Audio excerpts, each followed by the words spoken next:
Hi అండి. ఈరోజు వీడియోలో చికెన్లో ఎన్నో రకాల ఫ్రైలు చేసి ఉంటారు, కానీ ఈ ఫ్రై మటుకు ఎటువంటి మసాలాలు లేకుండా సింపుల్గా చేసి చూపిస్తానండి. బ్యాచిలర్స్ కూడా ఈజీగా చేసుకోవచ్చు అనమాట.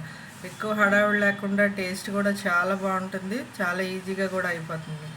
ఈ వీడియో చూసాక తప్పకుండా మీరే ట్రై చేస్తారు. ఈ చికెన్ ఫ్రై తయారీ విధానం చూద్దామండి. పీస్ కూడా ఎంతో సాఫ్ట్గా ఉంటుంది. ముందుగా కేజీ చికెన్ తీసుకొని శుభ్రంగా వాష్ చేసి పెట్టేశాను. చిన్న ముక్కలు కట్ చేసుకోండి, టేస్ట్ బాగుంటుంది. ఇప్పుడు కొద్దిగా ఉప్పు వేసుకొని చిటికెడు పసుపు కూడా వేసుకోండి. నేను ముందు కారం వేయనండి. ఏ రెసిపీకైనా ముందు కారం వేసేస్తే అది మాడిపోయి సేదు వచ్చేస్తుంది అనమాట. అలా కారం వేయకుండా ముందు ఉప్పు పసుపు వేసి బాగా కలుపుకొని ఒక పావుగంట పక్కన పెట్టుకోండి. ఒక పావుగంట నానితే సరిపోతుంది. ఇప్పుడు పావుగంట తర్వాత పొయ్యి మీద కళాయి పెట్టుకొని ఒక 3 టేబుల్ స్పూన్ల ఆయిల్ వేసుకోవాలి. ఫ్రై కాబట్టి ఆయిల్ ఎక్కువగా పడుతుందండి కొంచెం. ఇప్పుడు చికెన్ వేసేసుకొని ఫ్రై అవనివ్వాలి. మీడియంలో పెట్టి నీరంతా ఇంకిపోయేలాగా బాగా కలుపుకోవాలండి. అలాగని ఎక్కువగా చిదిరైపోయేలా కలుపుకుండా ఇలా అడుగు నుండి తీస్తూ కలుపుకోవాలన్నమాట. ఈ వాటర్ అంతా ఇంకిపోవాలి, నూనె అనేది పైకి తేలినట్టుగా మనకి అలా ఉంటేనే తర్వాత నెక్స్ట్ ప్రాసెస్ చేయొచ్చు.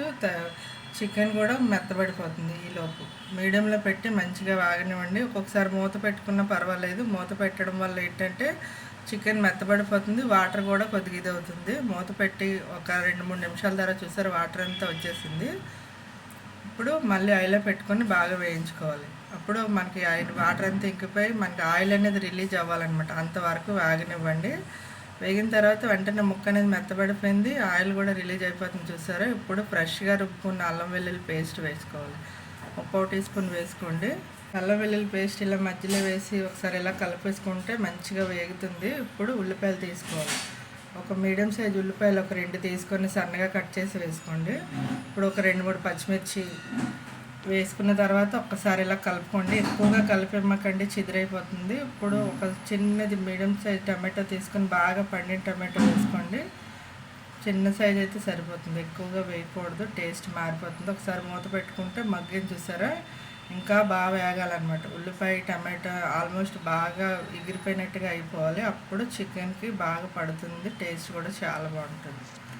ఇప్పుడు మళ్ళీ మూత పెట్టి మధ్య మధ్యలో కలిపితే వేయించి చూసారా, అడగంతా ఉల్లిపాయ టమాటో అంతా చిక్కగా వేగిపోయింది. వేగిన తర్వాత నేను ఇందాక కొద్దిగా సాల్ట్ వేసాను కదండి, ఇప్పుడు చూసుకొని సాల్ట్ కొద్దిగా వేసుకోండి. మీ రుచికి సరిపడా వేసుకోండి. ఇప్పుడు 2 స్పూన్ల కారం వేసుకోవాలి. 2 స్పూన్ల కారం వేసుకొని చికెన్ మసాలా 3 టీ స్పూన్ వేసుకోండి. ఎక్కువగా మసాలాలు వేసేసి హడావిడి లేకుండా చాలా సింపుల్గా ఇలా చేసుకోవచ్చండి. ఇప్పుడు ఒకసారి బాగా కలిపేసుకొని ఈ మసాలాలంతా పట్టేలాగా ఒక 2-3 నిమిషాలు లోలో పెట్టి వేయించుకుంటే సరిపోతుంది అన్నమాట. ఒక 2-3 నిమిషాలు అలా లోలో పెట్టేయండి. మంచిగా కలర్ అనేది వచ్చింది చూస్తారా. ఇలా వచ్చినప్పుడు కొద్దిగా ఫైనల్గా కొత్తిమీర వేసి దించేసుకోవడం. కొత్తిమీర లేకపోతే కరివేపాకు కూడా వేసుకోవచ్చండి, టేస్ట్ చాలా బాగుంటుంది. ఇప్పుడు ఫైనల్గా అయిపోయింది, ఇది తీసేసి సర్వ్ చేసుకోవడం. మా ఇంట్లో చికెన్ ఫ్రై అంటే చాలా ఇష్టం అండి.